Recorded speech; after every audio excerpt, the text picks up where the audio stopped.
Tenemos nueva lección de las cartas del Evangelio, octavo encuentro. En vez de llamarlo lección, lo podemos llamar encuentro. Se titula Cuando se revela el poder de Dios. ¿Cuándo se revela el poder de Dios? Lección 8 de las cartas del Evangelio. Y para eso vamos a leer en Mateo 28, del 18 al 20, todos juntos. Dicen: Y Jesús se acercó y les habló diciendo: Toda potestad me es dada en el cielo y en la tierra. Por tanto, id y haced discípulos a todas las naciones, bautizándolos en el nombre del Padre y del Hijo y del Espíritu Santo, y enseñándoles que guarden todas las cosas que os he mandado. Y aquí yo estoy con vosotros todos los días hasta el fin del mundo. Amén. Esta es la respuesta que tenemos para nosotros. Bueno, tenéis el versículo que lo hemos leído. Versículo 18 está hablando de todo el poder que tiene Jesucristo, tanto en el cielo como en la tierra, que es un poder absoluto, por encima de todas las cosas, por encima de todo principado, potestad, por encima de toda obra humana.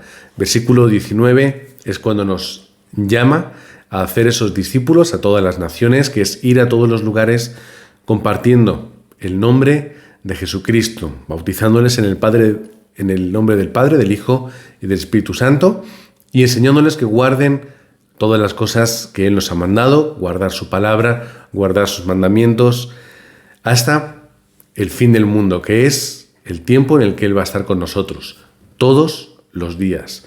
Versículo muy importante.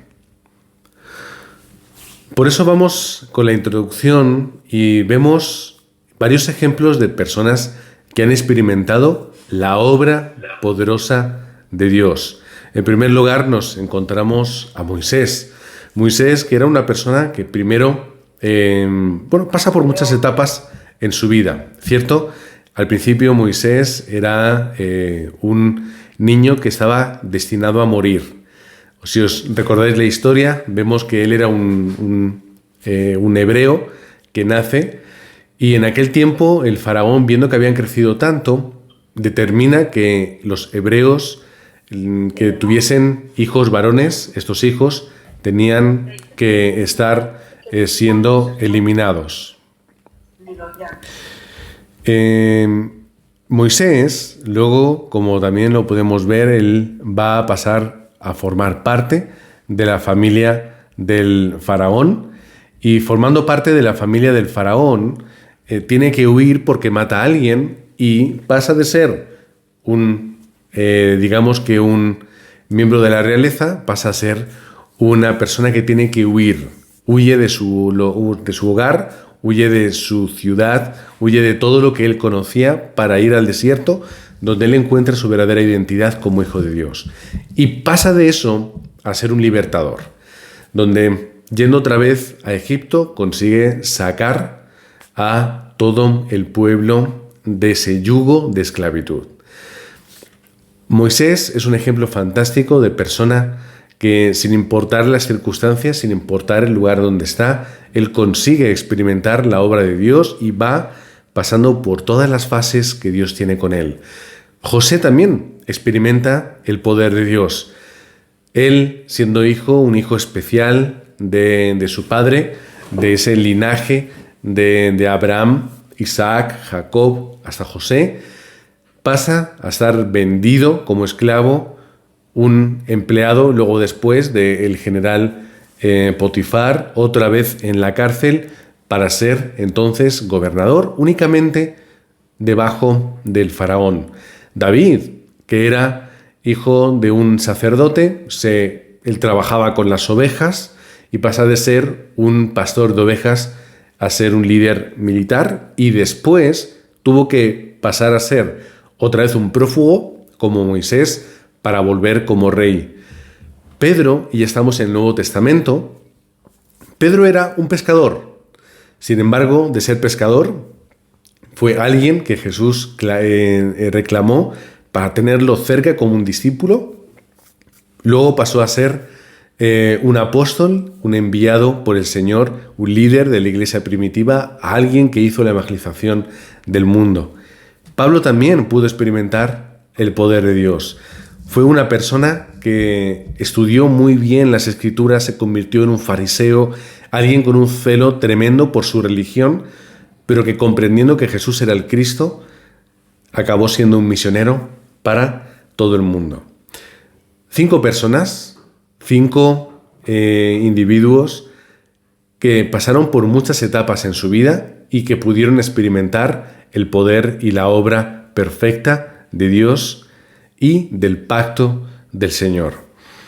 Vemos que todos ellos hicieron una obra fantástica.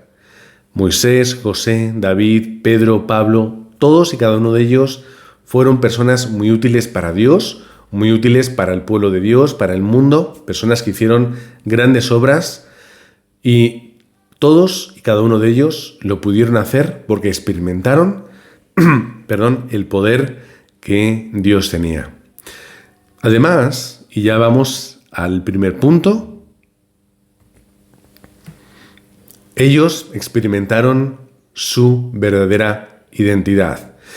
Tenemos muchos versículos que vamos a estar viendo en cada uno de los puntos.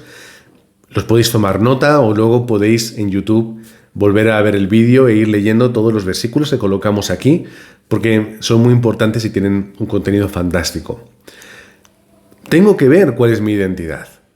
Yo no puedo disfrutar del poder de Dios en mi vida si no estoy experimentando cuál es mi verdadera identidad. En primer lugar, vemos que hemos sido creados, ahí tengo una pequeña rata, creados para estar con Dios. Hemos sido creados para estar juntamente con Él. El problema está cuando a través del pecado nos separamos y no podemos estar con Dios. Ahí es cuando llegan los problemas del ser humano. Pero vemos en Génesis 1:27 creados a imagen y semejanza de Dios en aquel lugar en el que disfrutábamos con Dios.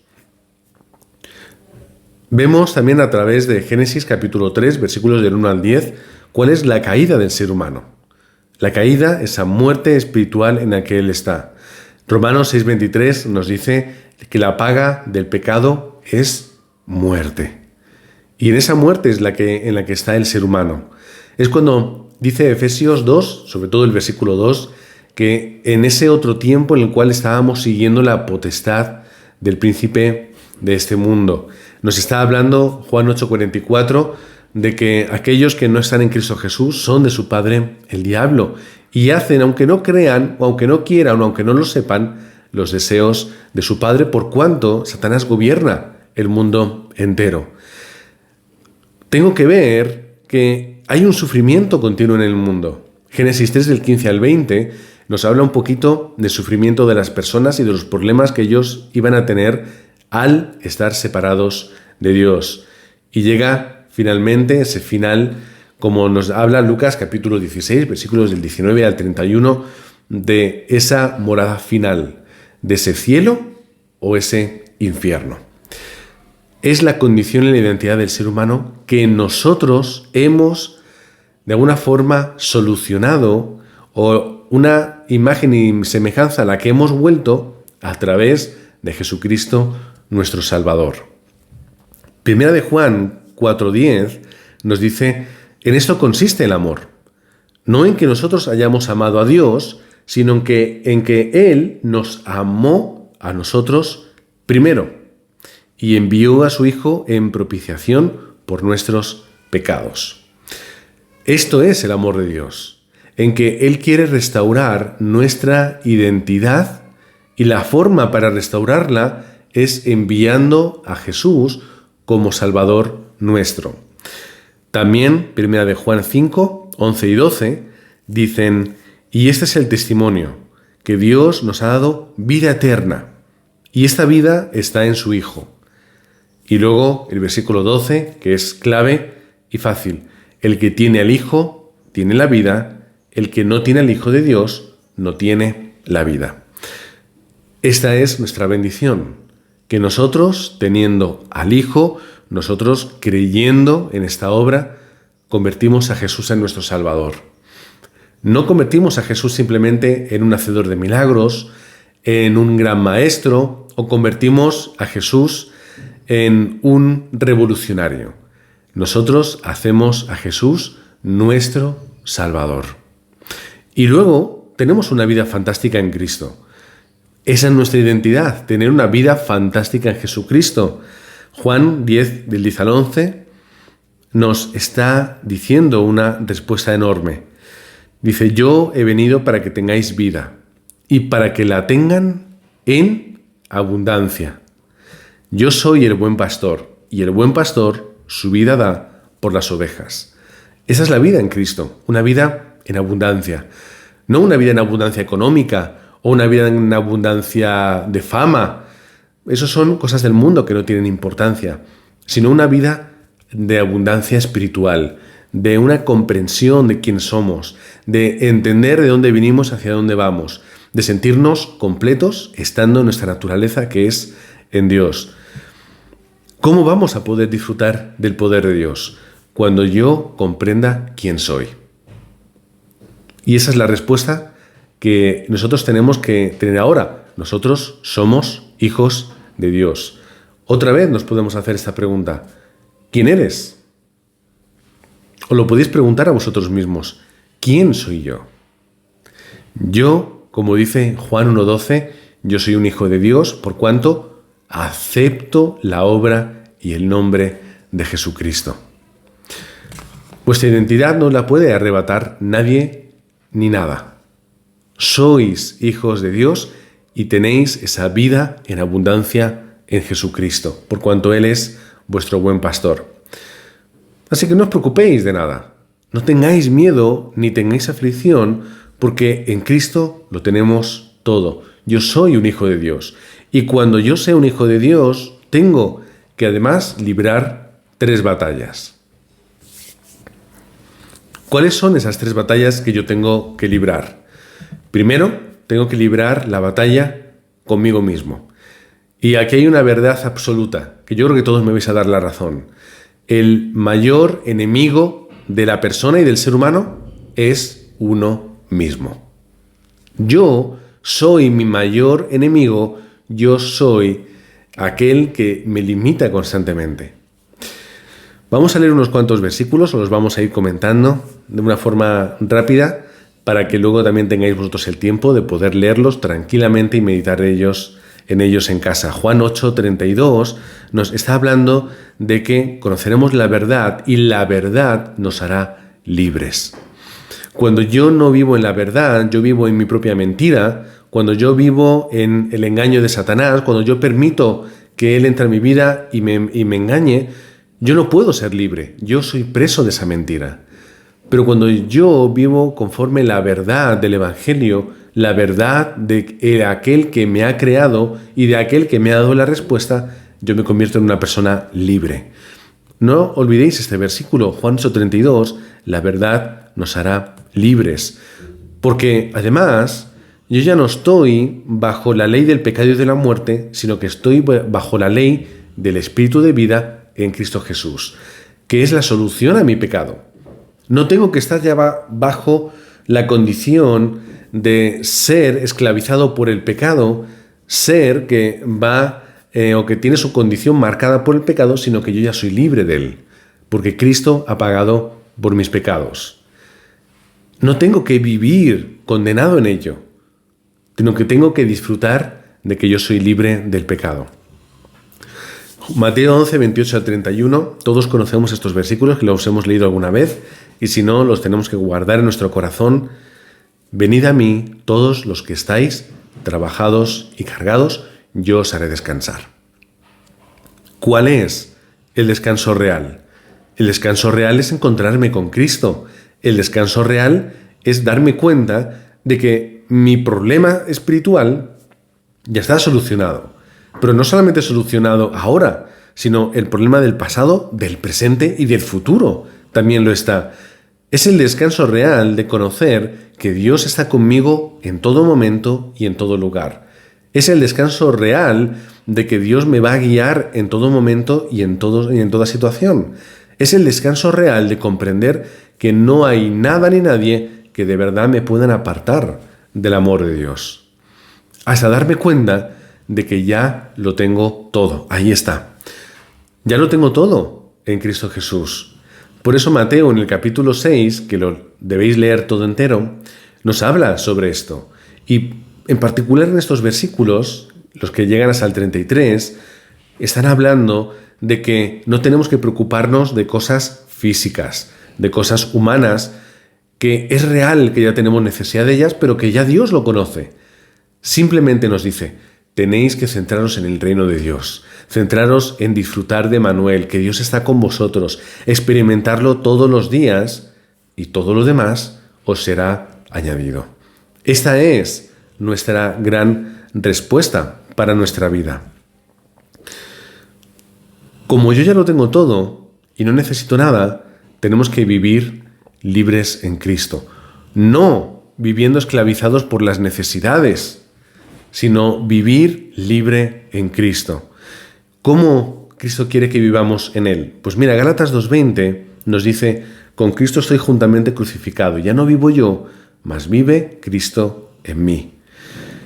¿Por qué? Porque viviendo en la fe del Hijo de Dios, puedo disfrutar de la obra que Él hizo entregándose a sí mismo por nosotros. Resumimos. Si yo dejo de vivir limitado por mis pensamientos, dejo de vivir limitado por mis acciones, dejo de vivir limitado por mis apetencias, y yo empiezo a vivir a través de lo que Cristo quiere en mi vida y a través del plan de Dios absoluto para mí, no tengo límites. No tengo límites. Es decir, dejo de luchar contra mí mismo y empiezo a experimentar la obra perfecta de Dios. Y llegando a la conclusión, Cristo lo es todo. Podemos leer Filipenses 3:8. Pablo, el apóstol Pablo, nos explica en estos versículos, o en este en particular, que él es una persona muy importante, que además tiene muchas cosas que él ha conseguido en su vida.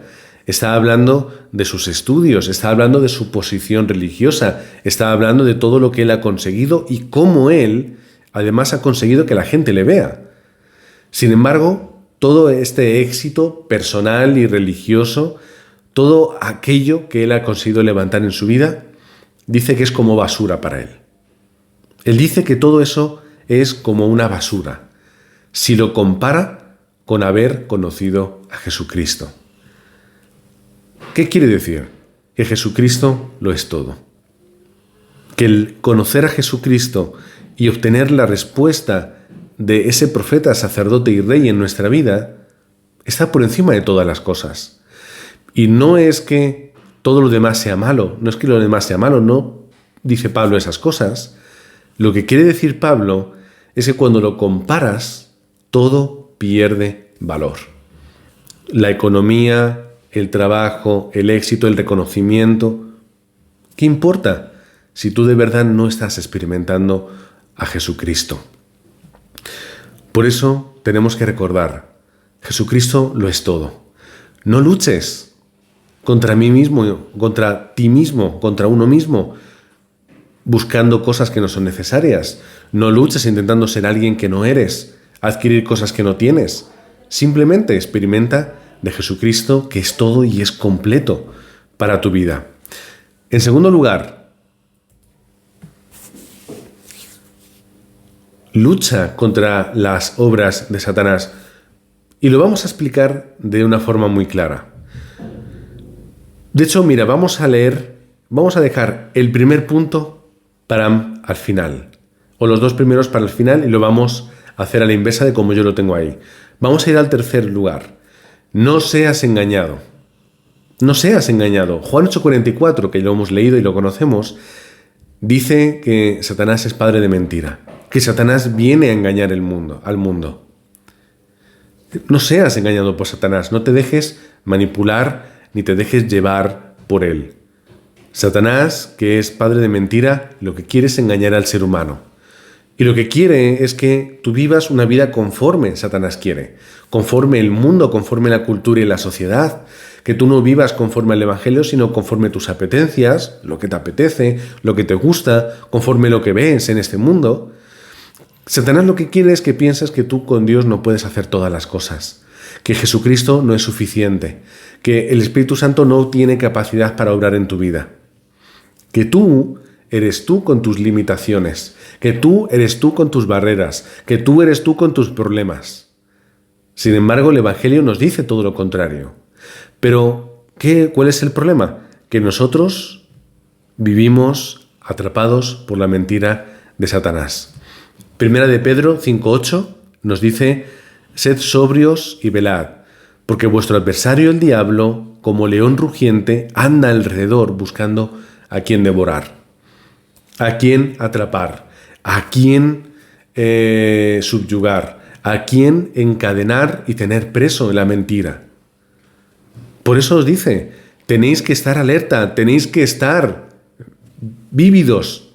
Es lo que nos quiere decir estas palabras. Estad alerta y no caigáis en las mentiras ni en la estrategia de Satanás. Porque además es muy inteligente y la palabra de Dios nos dice algo muy interesante. Dice, y no es maravilla porque el mismo Satanás se disfraza como ángel de luz. ¿Qué quiere decir esto? A veces circunstancias que pueden aparentar ser buenas o ser bonitas, a veces circunstancias que pueden llegar a parecer una respuesta enorme para nuestra vida, a veces respuestas para personas que pueden verse como, ¡ay, qué bueno lo que Dios me está regalando! No tiene por qué ser bueno, ¿verdad? Mis hijos piensan de esa forma. Mis hijos piensan que los dulces son lo mejor del mundo. Y si pudiesen vivir comiendo dulces todo el día, lo harían. ¿O creéis que no lo harían? Pero ahí es cuando nosotros les tenemos que explicar, los dulces no son buenos. Puedes comerte uno de vez en cuando, está bien, todos nos gustan, a unos más que otros, pero no puedes vivir únicamente con ello. Porque lo que aparentemente es bueno, es atractivo, es algo que es divertido, es algo que puede parecer incluso fantástico para nosotros, no tiene por qué serlo. Y yo en mi vida lo he podido ver en muchas ocasiones. En alguna ocasión, alguna persona viene y dice, pastor, he recibido una respuesta fantástica. No se lo va a creer. El trabajo que yo estaba pidiendo, Dios me lo ha dado, bien remunerado, dinero, lo que tú quieras. Y le digo entonces, qué bien, ¿y cuándo vas a trabajar? Ay, pastor, aquí está el problema. Resulta que son los domingos por la mañana. O sea, voy a tener que trabajar domingos por la mañana. Y me pongo a pensar, y le intento ayudar a esa persona a que pueda meditar en si es un buen trabajo o no es un buen trabajo. ¿Por qué es un buen trabajo? ¿Porque te da mucho dinero? Eso es aparentemente bueno, sí. Pero ¿cuál es lo que te va a costar? No podré ir un solo día a la iglesia a dar culto a Dios. Entonces, ¿para qué quieres el trabajo? ¿Para qué quieres esa economía si vas a perderte lo más importante, que es dar culto a Dios, que es orar, que es alabar, que es estar toda la iglesia junta? Si vas a perder la bendición de dar culto a Dios, no te merece la pena un trabajo. Si tú estás haciendo algo en tu vida que te resta el poder dar culto al Señor, no merece la pena, porque estarás perdiendo lo más importante, que es la bendición espiritual. Así que hay veces y circunstancias en las cuales se presentan cosas que son bonitas, agradables, que nos hacen sentir bien, pero no tienen por qué ser buenas. Y aquí va otra pregunta, y yo creo que todos vais a caer en la misma respuesta. A que vosotros ha llegado un momento en vuestra vida en el cual habéis pensado que un hombre o una mujer eran el amor de vuestra vida. A que alguna vez habéis pensado que ese hombre o esa mujer, ese chico o esa chica, seguramente en edades más jóvenes, era esa persona fantástica y perfecta para siempre, para el infinito. Era esa princesa, ese príncipe, con el cual ibais a comer perdices siendo felices hasta siempre. Luego os dais cuenta de que no toda esa luz era verdad, de que no todo era tan perfecto y de que ese final no era esa felicidad. Es decir, esa luz era mentira. Son ejemplos que podemos poner para darnos cuenta de que tenemos que ver que no todo lo bueno, lo bonito, no todo lo que brilla o lo que es aparentemente bueno, bonito y brilla es realmente correcto para nuestra vida. ¿Qué tenemos que hacer? Darnos cuenta de la gran respuesta que tenemos en 1 de Juan 3:8. Dice 1 de Juan 3:8, para esto apareció el Hijo de Dios, para deshacer las obras del diablo. No tienes que luchar contra Satanás de una forma directa, y ahí está un poco la trampa del título de este segundo subpunto. No es que tú tengas que luchar la batalla, es que él ya está vencido. Lo que tienes que hacer es no engañarte, no dejar que te distraiga, no dejar que te atemorice como ese león y no dejar que te engañe como ese ángel de luz, porque él ya está vencido. Ya tiene Jesucristo todo el poder, por lo cual no tienes tú que hacer nada en este sentido. Mateo 28:18 dice, toda autoridad me es dada en los cielos y en la tierra, tengo toda potestad. Por lo que no necesitamos nosotros obrar con la nuestra, ya está Jesús obrando con la suya. Mi forma de luchar contra Satanás es recordarle que ya está vencido por la obra en la cruz. Mi forma de luchar contra Satanás es no perder o no olvidarme ni un solo momento de quién soy yo, de cuál es mi identidad y de que no hay nada ni nadie que pueda hacerme mal. Esa es mi forma de luchar, tener clara cuál es mi autoridad frente a la oscuridad. Dice Romanos 16:20, y pronto Dios pondrá a Satanás bajo vuestros pies. Entonces, ¿cuál es mi lucha? Realmente no hay lucha. Ya es una batalla que está vencida. Solamente no te dejes engañar, distraer, estate alerta y vive fijándote en el Evangelio. Tercera batalla que tenemos que luchar, la batalla contra el mundo. Si parecía difícil la batalla contra Satanás, cuando miramos a todo el mundo, a toda la sociedad y la cultura, nos parece que es imposible. Pero tenemos que hacer esto, dándonos cuenta, primero, como dice Efesios 6:12, de que la lucha no es contra lo humano, contra lo material, en términos bíblicos, no es contra carne y sangre, es una lucha que es espiritual. Si yo consigo entender esto, tengo una respuesta muy clara en mi vida. Mi lucha no es hombre con hombre, no es persona contra asociación, contra empresa, sino que es una lucha espiritual.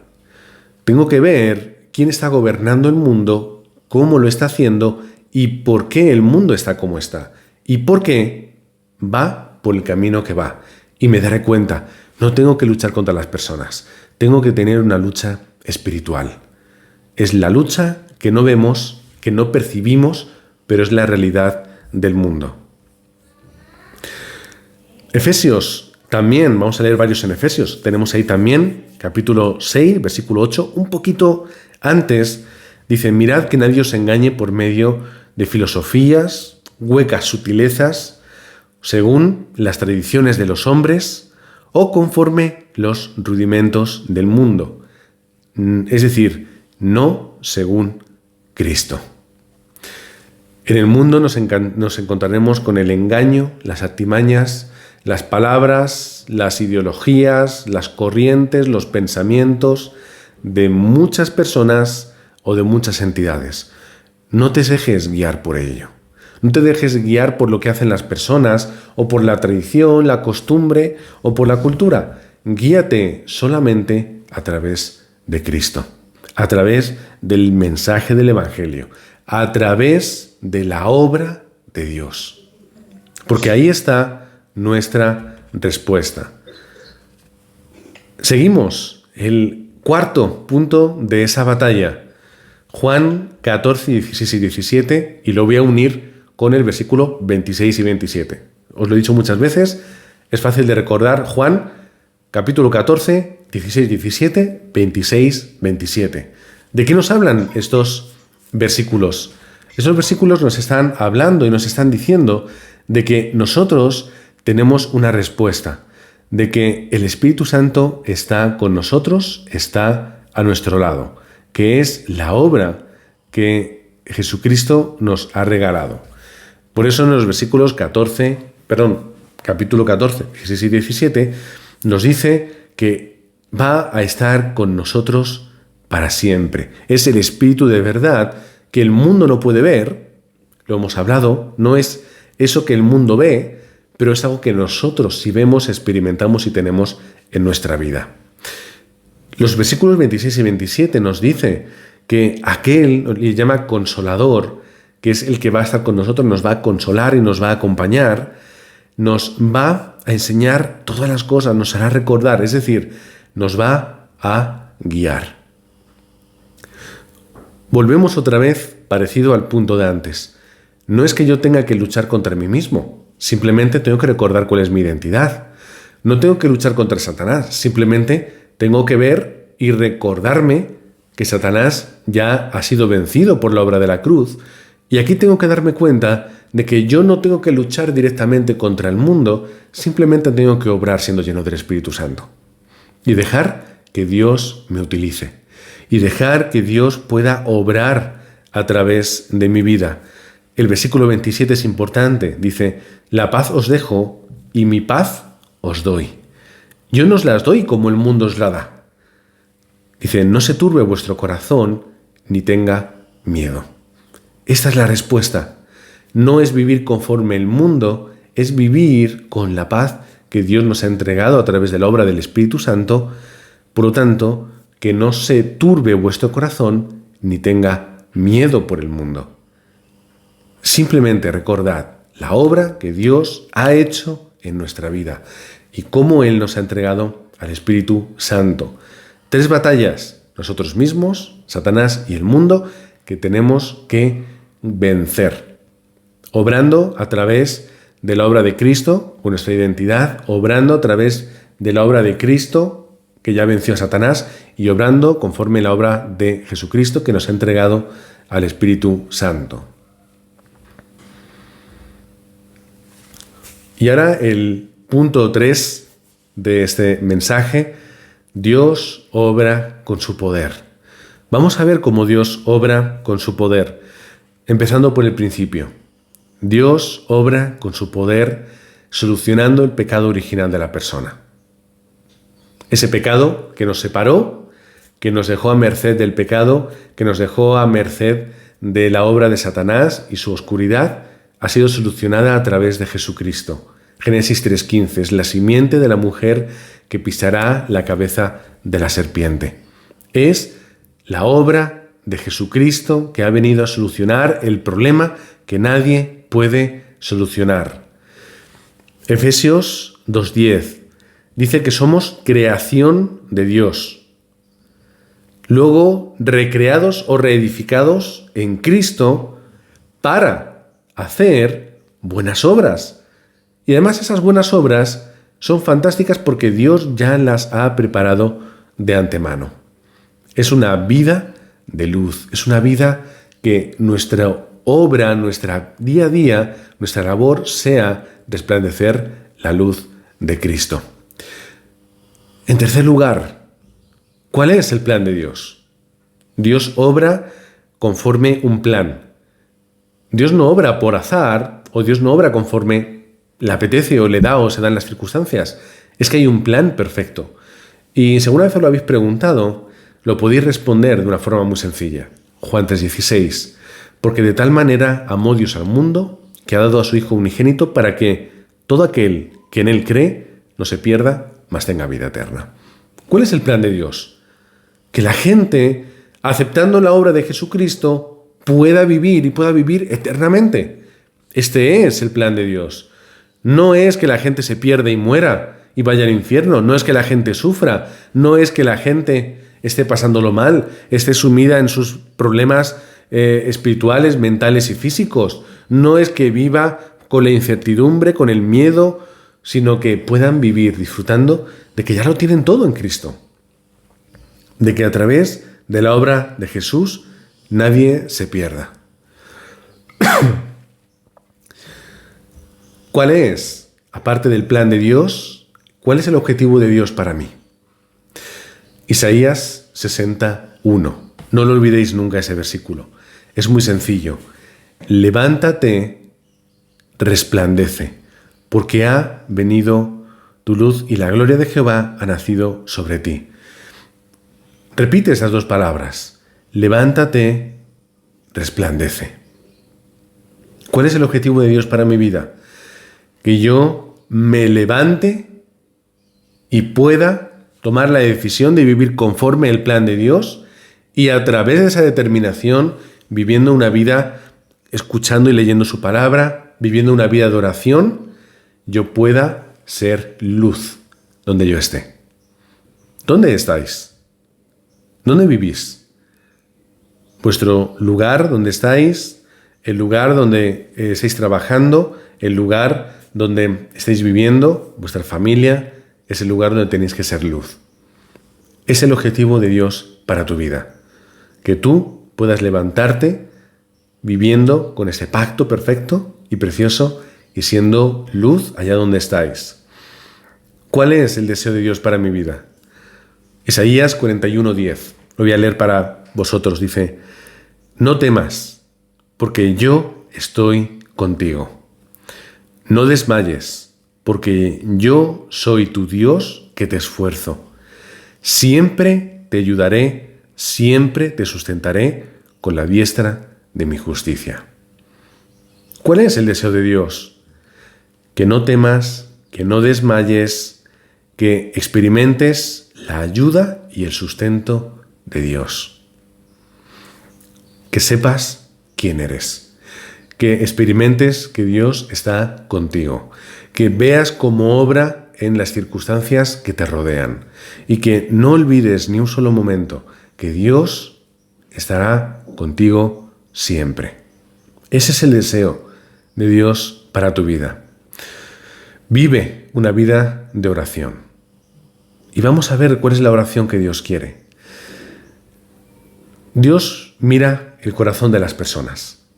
Santiago 4:3, que muchos lo conocéis, dice: pedís y no recibís, porque pedís mal, para gastar en vuestros deleites. Pedimos, oramos, solamente pensando en lo que me apetece, me gusta o quiero. Pero tenemos que orar pensando y meditando en lo que Dios quiere para mi vida. Mateo 6:33, como ya hemos hablado antes, lo tenéis fresco, nos dice: no os preocupéis por lo humano, por lo material, por lo físico. Preocuparos de establecer el reino de Dios, de ese reino de Dios y su justicia, de esa evangelización del mundo, de experimentar la obra de Dios y que esa obra de Dios se convierta en luz en mi vida para que pueda alumbrar y ayudar a otros. Es, además, la victoria final para nosotros. Y ya vamos terminando con esto. Hechos 1:8. Dice: pero recibiréis poder cuando haya venido sobre vosotros el Espíritu Santo y me seréis testigos en Jerusalén, en toda Judea, en Samaria y hasta lo último de la tierra. Fíjate qué bendición y qué respuesta tan grande tenemos aquí. Tenemos toda respuesta en Jesucristo, que nos da el poder a través del Espíritu Santo para ser testigos de Él y de su obra hasta lo último de la tierra. Además, quedaos con esta respuesta. Y mirad, dice: me seréis testigos. Lo habla con seguridad. Por lo tanto, si Dios habla con seguridad de que tú vas a ser un testigo, vive con esa seguridad. La seguridad que además dice Mateo 24:14, y será, con seguridad lo dice, y será predicado este evangelio del reino en todo el mundo para testimonio a todas las naciones. Y será predicado este evangelio para testimonio a todo el mundo. Esta es la victoria final que Dios nos asegura que vamos a tener si vivimos conforme el plan, el objetivo y el deseo de Dios. Dios obra con el poder ilimitado que tiene. El poder de crear los cielos, el firmamento y el universo, estrellas enormes, mucho más enormes que la que nos calienta todos los días, que es el Sol, hasta para crear la partícula más pequeña con la que hemos sido creados. Este es Dios, y esta es la obra perfecta que Dios tiene con o para nuestra vida. ¿Cuál es la clave? Lo vais a ver en pequeñito lo que la semana pasada visteis en grande. La clave para disfrutar y experimentar el poder de Dios y las obras de Dios es que yo coloque a Cristo en el centro de mi vida. Que yo viva una vida centrada en la obra del Evangelio. Que yo pueda colocarme en un segundo plano mis pensamientos, mis apetencias, mis heridas, mis experiencias, y que sea Cristo quien viva en mí. De esa forma, Satanás queda expulsado. No le haré caso, no le escucharé, no dejaré que me engañe, que me mienta o que me atemorice, porque Jesucristo es el Rey de mi vida. Y Él me va a dar toda respuesta. Conclusión.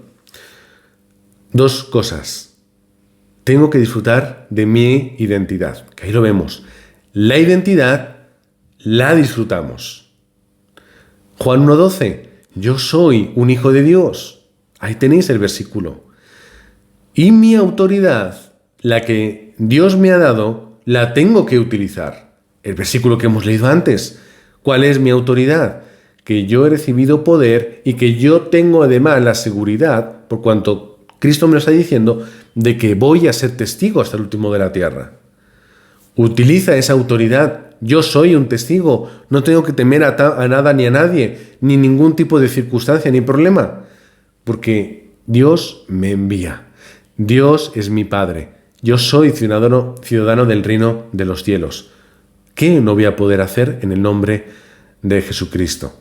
Y una vez más, y colocamos aquí el sello, al final, es tan pequeñito, pero como todos ya sabemos lo que es, no hace falta verlo en grande. El sello que coloca a Cristo como el centro de mi vida. Si queréis, podéis reescuchar o podéis ir hacia ese punto. Esta es mi respuesta. Que yo, colocando a Jesucristo como el Rey de mi vida, tengo una identidad y una autoridad en Él. De que yo puedo disfrutar de quién soy, de ese yo que Dios ha creado, no que el mundo ha engañado, ha tergiversado y ha hecho. Es el yo que Dios ha creado. Y además puedo tener la autoridad y el poder, no que emana de mi intelecto, de mi sabiduría, de mi poder humano, de lo que yo he conseguido, sino es la autoridad que nace del poder y de la obra de Dios que tengo que utilizar todos los días en mi vida. Señor y Padre que estás en los cielos, gracias por la obra que tenemos, por la respuesta que tenemos en Jesucristo. Gracias por las obras que tú realizas en nuestra vida. Gracias porque tú nos has prometido ese Espíritu Santo que ya mora en nosotros, que siendo nosotros templo del Espíritu Santo, vamos a recibir la respuesta de obtener esa guía que nos lleve a nuestra vida. Gracias por la libertad que tenemos en Cristo Jesús. Gracias por quienes somos y por lo que nos has dado. Danos la bendición de disfrutar de nuestra identidad y de utilizar nuestra autoridad, y que podamos colocar a Jesucristo como lo más importante en el centro y en el lugar más especial de nuestra vida, para que nosotros podamos tener toda respuesta en nuestro campo. Oramos en el nombre del Señor Jesucristo. Amén.